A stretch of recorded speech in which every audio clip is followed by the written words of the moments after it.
इस कहानी में हमें दिखाया जाता है कि एक जहरीला वायरस फैलने की वजह से पूरी दुनिया के सभी इंसान ज़ॉम्बी में बदल चुके हैं। लेकिन ये कोई आम ज़ॉम्बी नहीं, बल्कि ये इतने तेज हैं कि दौड़ते हुए हवाई जहाज को भी पकड़ सकते हैं। कुछ तो इतने चालाक हैं कि इंसानों से भी हटकर सोच सकते हैं, और कुछ ज़ॉम्बी कई किलोमीटर दूर अपने टारगेट को सूंघने की ताकत से ढूंढ सकते हैं।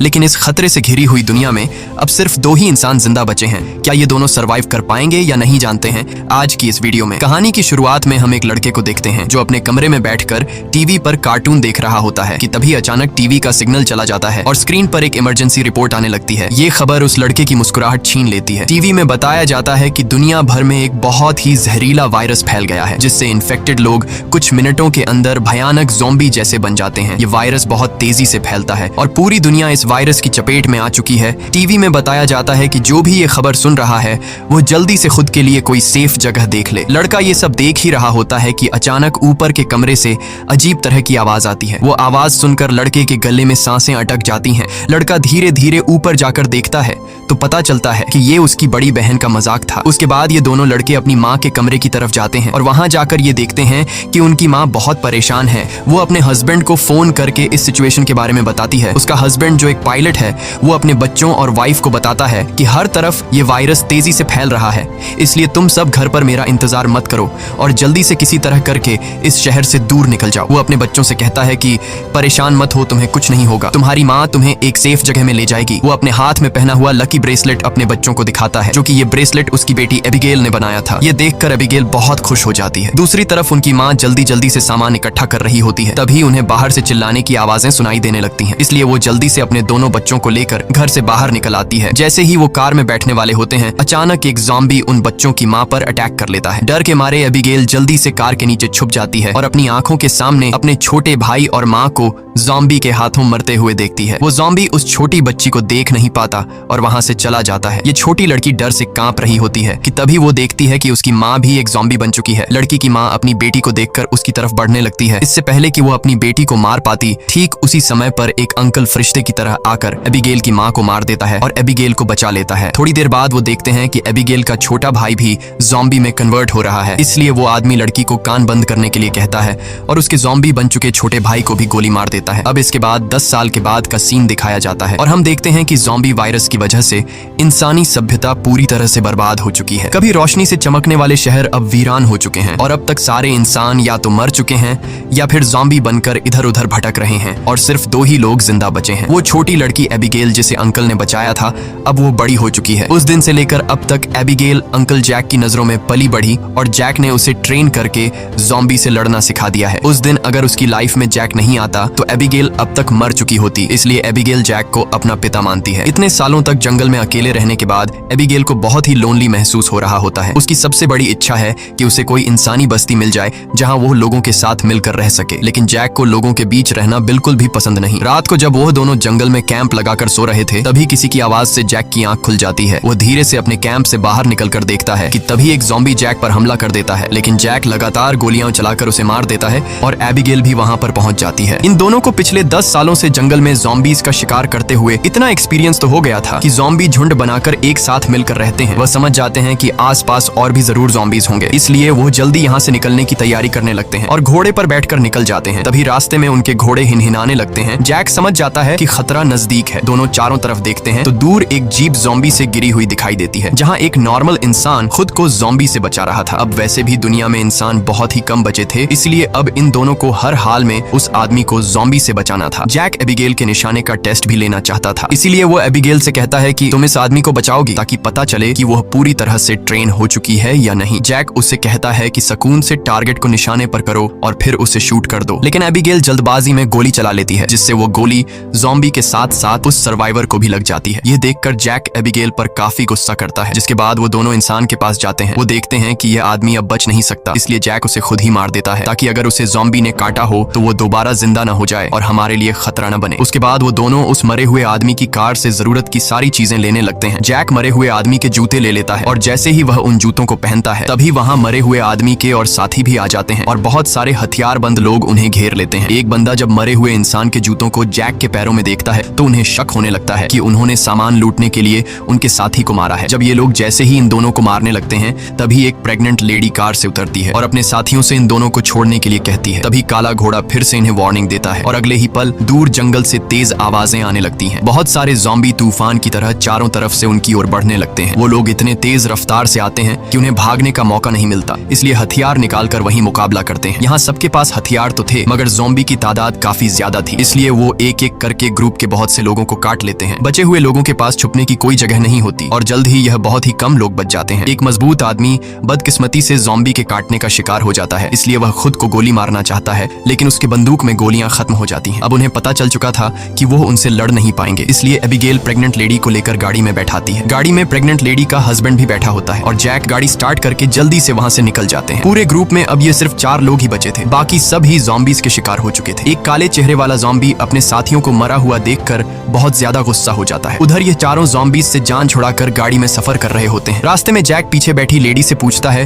कि तुम हो कौन और यहाँ क्या कर रहे थे। पूछने पर पता चलता है कि यह बचे हुए लोग शिपटाउन नाम की जगह पर जाना चाहते थे, जहाँ पर सेफली इंसान रहते हैं। वहाँ जरूरत की तमाम फैसिलिटीज हैं और हम सब वहाँ जाकर एक नॉर्मल जिंदगी गुजारना चाहते थे। ये सुनकर एबिगेल बहुत खुश होती है क्योंकि यही तो वो जगह है जहाँ वह हमेशा से जाना चाहती थी। जिस पर जैक ने कहा कि यहाँ पर कोई भी ऐसी कॉलोनी वगैरह नहीं है, मैं पिछले 10 सालों से यहाँ वहाँ भटक रहा हूँ, मुझे तो कोई ऐसी कॉलोनी नहीं दिखाई दी। तभी अचानक बीच रास्ते में उनकी गाड़ी खराब हो जाती है। इस दौरान प्रेग्नेंट लेडी का हस्बैंड बाहर निकलता है जिसका नाम डेविड है। वह उनसे कहता है कि मैं एक मैकेनिक हूँ और मैं इसे ठीक कर सकता हूँ, लेकिन औजार न होने की वजह से गाड़ी ठीक नहीं हो पाती, इसीलिए यह लोग गाड़ी को यहीं पर छोड़कर पैदल सफर करने लगते हैं। कई किलोमीटर सफर करने के बाद वह लोग एक वीरान सोसाइटी में पहुंच जाते हैं। यहाँ ऊंची इमारतें अभी भी खड़ी हैं, लेकिन हर तरफ मौत की शांति छाई हुई है। ये लोग सबसे पहले इस जगह की अच्छी तरह से जांच भी करते हैं। जब उन्हें कोई खतरा महसूस नहीं होता तो यह लोग रात यहाँ गुजारने का फैसला करते हैं। रात को वह लोग आग जलाकर खाना पकाते हैं। एबिगेल शिपटाउन नाम के उस जगह पर जाने के लिए बहुत बेताब थी। वह उस प्रेग्नेंट औरत से उस जगह के बारे में बातचीत करने लगती है। प्रेग्नेंट औरत उससे बताती है कि हमारा पहले से उस शिपटाउन में रहने वाले लोगों के साथ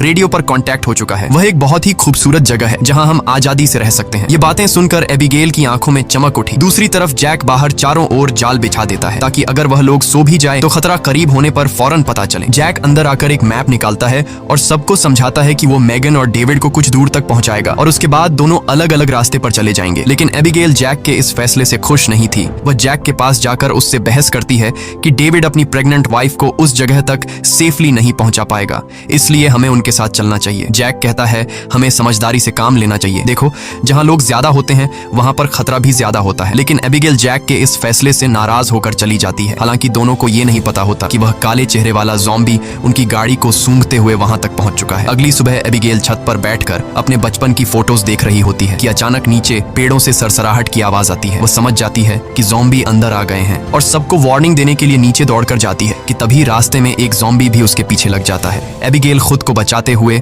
ऊपर सीढ़ियों पर चढ़ने लगती है और पीछा करने वाले ज़ॉम्बी को झटका देते हुए नीचे गिरा देती है। लेकिन इस चक्कर में उसका बैलेंस बिगड़ जाता है जिससे वह भी नीचे गिरने वाली होती है। लेकिन तभी जैक ने वक्त पर आकर उसे बचा लिया। थोड़ी देर बाद काले चेहरे वाला ज़ॉम्बी अपने साथियों के साथ वहां पहुंच जाता है क्योंकि उसे पता चल जाता है कि उनका साथी कहां पर मरा है। लेकिन वह पहले से बिछाई गई जाल में फंस जाते हैं जिसमें काफी सारे ज़ॉम्बी मारे जाते हैं। जैक धमाके की आवाज सुनकर समझ जाता है कि ज़ॉम्बी का झुंड उस जगह तक पहुंच गया है जहां हम कल रात ठहरे थे और ज़ॉम्बी अभी तक उनका पीछा कर रहे हैं। लेकिन अच्छी बात यह थी कि ये लोग उस जगह को छोड़कर वहां से आगे निकल चुके थे। तभी रास्ते में एबिगेल को याद आता है कि थोड़ी दूर पर एक छोटा सा हवाई अड्डा है जहां पर मेरे फादर काम किया करते थे। शायद वहां कुछ हवाई जहाज बचे हों जिससे हम आसानी से शिपटाउन तक पहुंच सकते हैं। लेकिन जैक कहता है कि अगर हम एयरपोर्ट गए तो वह एक खुली जगह है और अगर वहां ज़ॉम्बीज ने घेर लिया तो वहां हमारे पास जान बचाने का कोई रास्ता नहीं होगा और मुश्किल है कि हमें वहां एरोप्लेन भी मिल जाए। लेकिन एबिगेल के बार बार कहने पर वह वहां जाने के लिए मान जाता है। जिसके बाद ये लोग एयरपोर्ट आ गए लेकिन यहाँ पर कोई भी एरोप्लेन नहीं था। जैक कहता है देखा, मैंने कहा था यहाँ पर कोई भी एरोप्लेन नहीं होगा। पर एक छोटे से गराज में पहुंचते हैं तो गराज का दरवाजा खोलते ही लकीली वहां उन्हें एक छोटा एरोप्लेन मिल जाता है। ये देखकर ये लोग बहुत खुश हो जाते हैं क्योंकि अब उनका शिप टाउन तक पहुंचने का रास्ता आसान हो गया। लेकिन ये हवाई जहाज बहुत दिनों से इस्तेमाल नहीं हुआ था, इसलिए मैकेनिक डेविड कहता है कि उसे ठीक करने की जरूरत है। ज्यादा नहीं, मैं उसे 10 से 15 मिनट के अंदर ठीक कर दूंगा। जब तक डेविड एरोप्लेन को ठीक करता तब तक जैक और एबिगेल एयरपोर्ट में कुछ काम की चीजें ढूंढने लग जाते हैं। तभी डेविड दूरबीन से देखता है कि दूर से बहुत सारे ज़ॉम्बीज आ रहे हैं जो बहुत जल्द एरोप्लेन एरोप्लेन तक पहुंच जाएंगे। वह लोग दौड़ कर आते हैं और उन दोनों को वार्न करते हैं कि हमें जल्दी से एरोप्लेन को स्टार्ट करना होगा, नहीं तो ज़ॉम्बी यहाँ पहुंचकर हमें मार देंगे। एबिगेल जल्दी से पायलट की सीट पर बैठ जाती है, वहां पर मौजूद बुक्स को रीड करती है। उसके फादर पायलट थे, इसलिए उसने अपने फादर से एयरप्लेन को कंट्रोल करने की थोड़ी बहुत जानकारी सीखी थी। और जैक ज़ॉम्बीज को शूट करके उन्हें रोकने की कोशिश करता है। एबिगेल जैसे तैसे करके एरोप्लेन को स्टार्ट कर लेती है, लेकिन तब तक बहुत देर हो चुकी थी। वहां बहुत सारे ज़ॉम्बी रनवे तक पहुंच जाते हैं। उनकी रफ्तार काफी तेज थी और उनमें से एक ज़ॉम्बी एरोप्लेन के दरवाजे तक पहुंच भी जाता है, लेकिन जैक उसे गोली मारकर एरोप्लेन को उसे छुड़ा लेता है और एबिगेल जहाज के कंट्रोल को समझ जाती है। इस तरह से ये लोग जहाज को टेक ऑफ कर लेते हैं। हवाई जहाज में बैठे सभी लोग बहुत खुश हैं क्योंकि वो जल्द ही सीधे शिप टाउन पहुंच जाएंगे, लेकिन ये खुशी थोड़ी ही देर की मेहमान थी। जैसे ही ये लोग थोड़ा सा आगे गए तो अचानक जहाज के इंजन में से धुआं निकलने लगा, क्योंकि ये जहाज पिछले 10 सालों से हवा में सफर नहीं कर पाया था, इसीलिए इसका इंजन ब्लास्ट हो जाता है और प्लेन नीचे की तरफ जाने लगा। जैक समझदारी से काम लेते हुए एरोप्लेन का एक पेड़ में क्रैश लैंड करता है, जिससे उन्हें थोड़े बहुत चोट तो आ जाते हैं, पर इनकी जान बच जाती है। प्लेन तो अब इस्तेमाल लायक नहीं बचा था, इसलिए अब उन्हें दोबारा फिर से पैदल सफर करना पड़ेगा। काफी दूर तक पैदल चलने के बाद वो लोग एक सुनसान रेलवे स्टेशन तक पहुंच जाते हैं। रात हो चुकी थी। ये लोग आसपास खतरा चेक करते हैं। जब उन्हें कोई भी ज़ॉम्बी नहीं नजर आता तो ये लोग यहीं पर रात गुजारने का फैसला कर लेते हैं। वो लोग मैप पर अपना लोकेशन देखते हैं, जिससे उन्हें पता चलता है कि अब ये लोग शिप टाउन से सिर्फ 2 दिन की दूरी पर हैं। यहाँ वो प्रेग्नेंट लेडी जैक के पास आती है और जैक का शुक्रिया अदा करती है। वो जैक से कहती है कि अगर तुम ना होते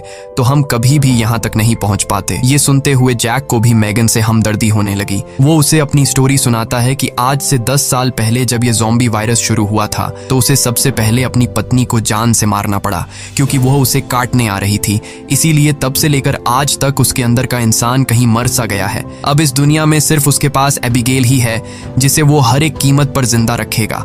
और जैक मैगन से ये भी कहता है कि अब उसका इरादा बदल चुका है। मैं अब सबसे पहले तुम्हें शिप टाउन तक पहुंचाऊंगा, जिसे सुनकर मैगन बहुत खुश हो जाती है। दूसरी तरफ हम देखते हैं कि मैगन का हस्बैंड डेविड अपने सर पर गन रखकर खुद को मारने की कोशिश करता है। दरअसल उसके पैर में एक ज़ॉम्बी ने काट लिया था, लेकिन अभी तक डेविड ज़ॉम्बी नहीं बना था, क्योंकि वो घाव बहुत ही छोटी है, इसीलिए उसके ज़ॉम्बी बनने की रफ्तार काफी स्लो चल रही है। अब उसने फैसला किया कि वो अपनी पत्नी मैगन को इस शिप टाउन तक पहुंचाकर खुद को उससे दूर कर लेगा। अगली सुबह ये चारों फिर से अपना सफर जारी रखते हैं। तब रास्ते में जैक को डेविड की हरकतें कुछ अजीब लगने लगती हैं। जैक समझ गया कि ये इन्फेक्टेड है, इसीलिए वह उसे पकड़कर एक खाली जगह में ले जाता है जहां उसकी वाइफ और एबिगेल नजर नहीं आती। वो डेविड की पैंट को ऊपर करता है और उसे ज़ॉम्बी का काटा हुआ निशान नजर आ जाता है। अब जैक को ये बात कंफर्म हो चुकी थी कि डेविड जल्द ज़ॉम्बी बनने वाला है। जैक उससे कहता है कि बताओ तुम खुद से मरना पसंद करोगे या फिर मैं मारूं। डेविड कहता है मैं किसी को नुकसान नहीं पहुंचाऊंगा और अगर ऐसी नौबत आ भी गई तो मैं खुद को ही मार दूंगा। इसीलिए वो डेविड को छोड़ देता है। चलते चलते रात हो जाती है और आगे उन्हें एक घर दिखाई देता है। जैक बंदूक तान कर आगे बढ़ने लगता है। तभी अचानक एक तेज लाइट चमकती है और उन्हें स्पीकर के जरिए से कहा जाता है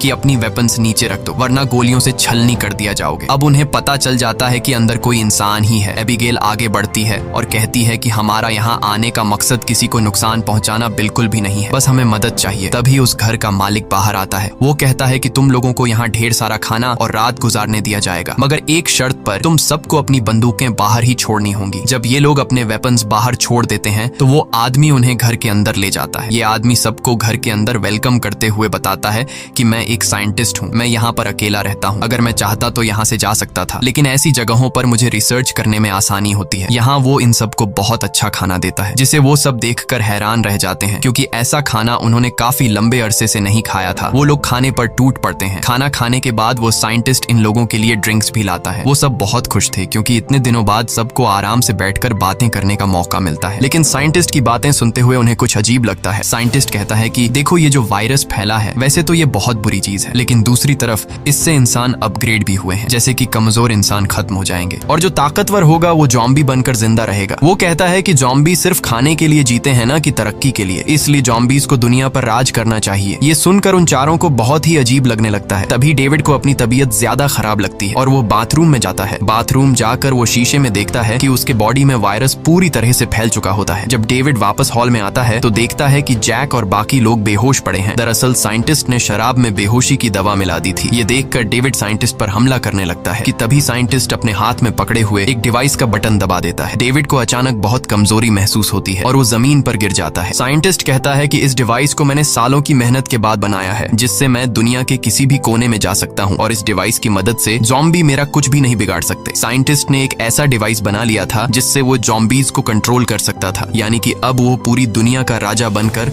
सबको अपने इशारों पर नचवाएगा। उसके बाद डेविड बेहोश हो जाता है और जब डेविड को दोबारा होश आता है तो वो देखता है कि उसे और उसके साथियों को बांध दिया गया है और अब साइंटिस्ट उन चारों पर एक्सपेरिमेंट करने वाला है। ये सब करने के बाद साइंटिस्ट कहता है कि क्या तुम लोग मेरी वाइफ से मिलना चाहोगे। उसके बाद हम साइंटिस्ट की वाइफ को देखते हैं जो कि एक ज़ॉम्बी थी और साइंटिस्ट ने उसे पिंजरे में बंद कर रखा था और वो इंसानों को पकड़कर उसे खिलाता था। ये डिवाइस भी साइंटिस्ट ने अपनी बीवी पर एक्सपेरिमेंट करके बनाई थी। साइंटिस्ट जब पिंजरे का दरवाजा खोलता है तो उसकी वाइफ सबसे पहले उसी पर अटैक करने लगती है, लेकिन साइंटिस्ट उसे कंट्रोल करके उन चारों की तरफ भेज देता है। वो जैक पर हमला कर देती है, लेकिन वो उसे लात मारकर पीछे धकेल देता है। लेकिन तभी डेविड वायरस की ताकत से रस्सी तोड़ देता है और अपने बाकी साथियों को भी छुड़ा देता है। घर का मालिक खतरा भांप कर तुरंत भाग जाता है। उसके बाद वो चारों भी अपना सामान लेकर जल्दी से बाहर निकल आते हैं। लकीली बाहर उन्हें साइंटिस्ट की गाड़ी मिलती है और ये चारों उसी में बैठकर जंगल की तरफ निकल जाते हैं। लेकिन साइंटिस्ट हार नहीं मानने वाला था। वो अपने डिवाइस के जरिए ज़ॉम्बी के झुंड को कंट्रोल करके उनका पीछा करवाता है। जैक गाड़ी की स्पीड को बढ़ाकर ज़ॉम्बीज को काफी पीछे छोड़ देता है, लेकिन आगे का रास्ता बंद था। अब उनके पास पैदल जाने के अलावा और कोई चारा नहीं है। थोड़ा सा आगे पैदल चलने के बाद ज़ॉम्बी दोबारा उन तक पहुंच जाते हैं। डेविड जान जाता है कि उसके पास ज्यादा वक्त नहीं है, वो कुछ ही देर बाद ज़ॉम्बी बन जाएगा, इसलिए वो उन लोगों से आगे बढ़ने को कहता है और खुद पीछे रहकर ज़ॉम्बी को रोकने का फैसला करता है। लेकिन उसकी वाइफ उसे जाने नहीं देना चाहती थी, जिस पर डेविड कहता है कि तुम्हें हमारे बच्चे के लिए जिंदा रहना होगा और ये सब मैं अपने आने वाले बच्चे के लिए कर रहा हूँ। उसके बाद डेविड ज़ॉम्बी से लड़ पड़ा और बड़ी बहादुरी से उनका सामना करने लगा। काफी देर तक वो ज़ॉम्बी उसको रोक लेता है और उसके साथी ज़ॉम्बी से काफी दूर चले जाते हैं, लेकिन तभी एक ज़ॉम्बी आकर डेविड को मार देता है। जैक मेगन को गोद में लेकर आगे की तरफ बढ़ता है और फाइनली ये लोग उस जगह तक पहुंच जाते हैं जहां पर इंसानों की बस्ती थी। एबिगेल मदद मांगने के लिए चिल्लाने लगती है क्योंकि उनके पीछे बहुत सारे ज़ॉम्बी थे। ऊपर टावर पर बैठे दो पहरेदारों ने उन्हें देख लिया और वो अब स्नाइपर से ज़ॉम्बीज को शूट करके उन्हें कवर देने लगे। जल्द ही उन लोगों के लिए एक बोट भी भेजी जाती है और ये तीनों उस बोट में बैठकर शिप टाउन के अंदर पहुंच जाते हैं। काले चेहरे वाला ज़ॉम्बी अपने साथियों को आगे बढ़ने से रोकता है क्योंकि आगे पानी का रास्ता है और वह उसे पार नहीं कर सकते थे। दूसरी तरफ मेगन की डिलीवरी होने वाली थी और उसे तुरंत इलाज की जरूरत थी। अच्छी बात यह है कि यहाँ डॉक्टर और हॉस्पिटल की फैसिलिटी भी मौजूद थी। अगली सुबह हम देखते हैं कि इस जगह को कई बड़े जहाजों से जोड़कर एक टाउन बनाया गया है जिसके चारों तरफ पानी है। जैक एबिगेल से कहता है कि अब हमें यहाँ से जाना चाहिए, लेकिन एबिगेल ने यहीं रहने का फैसला कर लिया है। उसे लोगों के बीच रहने में बहुत मजा आ रहा है। इसी बात पर दोनों में बहुत झगड़ा होता है। तभी एक डॉक्टर आती है और बताती है कि मेगन ने एक बेटी को जन्म दिया है, लेकिन खून ज्यादा बहने की वजह से वो शायद ज्यादा दिन नहीं जी पाएगी। ये सुनकर जैक का मन उदास हो जाता है। वह जल्दी से हॉस्पिटल के कमरे में जाता है। मेगन बहुत कमजोर हो चुकी है और वह अपनी बेटी को जैक के हवाले करना चाहती है और वह चाहती है कि वह भी एबिगेल की तरह बड़ी हो। जैक को अपनी मरी हुई वाइफ की याद आती है और मेगन की बेटी को अपने पास रखने के लिए तैयार हो जाता है। इधर एबिगेल एक हैंडसम लड़के के साथ एंजॉय कर रही होती है। उसने कभी सोचा भी नहीं था कि इतने सारे लोग एक साथ बैठकर शराब पी सकते हैं और खूबसूरत संगीत पर जमकर नाच गा सकते हैं, इसलिए उसका यहीं रुकने का इरादा और भी पक्का हो जाता है। थोड़ी देर बाद एबिगेल उस हैंडसम लड़के को चुपके से एक कैबिन में जाते हुए देख लेती है। उसे देखकर वह भी अंदर चली जाती है। वहां पहुंचकर वह देखती है कि ये कैबिन पूरी तरह से तारों और बमों से भरा हुआ है। वहां एक वायरलेस स्विच भी लटका हुआ होता है। जैसे ही वह उस स्विच को टच करती है तभी वह लड़का भाग कर आता है और बताता है कि उन्होंने शिप टाउन के नीचे बम लगाए हैं। अगर कभी ये जगह खतरे में पड़ती है तो लोग उस रास्ते से भाग जाएंगे और बाहर से इस जगह को उड़ा देंगे। लेकिन दोनों को बिल्कुल भी अंदाजा नहीं होता कि ये दिन इतनी जल्दी आ जाएगा। वह साइंटिस्ट गुस्से में वहां तक भी पहुंच जाता है। वह देखता है कि इन लोगों ने बहुत सारे ज़ॉम्बीज को मार दिया है जिनके सहारे वह इस दुनिया पर राज करना चाहता है। वह अपने कंट्रोल डिवाइस के जरिए उस काले चेहरे वाले ज़ॉम्बी राजा को अपने कंट्रोल में कर लेता है। साइंटिस्ट की मदद मिलने के बाद शिप टाउन के नीचे का पानी अब उन्हें नहीं बचा सकता था। बहुत सारे ज़ॉम्बी पानी के नीचे से उन शिप्स पर पहुंच जाते हैं और लोगों पर अचानक अटैक कर लेते हैं, जिनमें से बहुत से लोग मारे जाते हैं। लोगों के बीच हलचल मच जाती है। इधर जैक को भी इस बात का पता चल जाता है कि ज़ॉम्बीज ने अटैक कर लिया है। जैक को एबिगेल की चिंता होने लगती है और वह उसे ढूंढने लग जाता है। वह ज़ॉम्बीज को मारते हुए आगे बढ़ता है और आखिरकार वह एबिगेल को ढूंढ लेता है। दूसरी तरफ सन की साइंटिस्ट भी शिप पर पहुंच जाता है और एबिगेल को पंच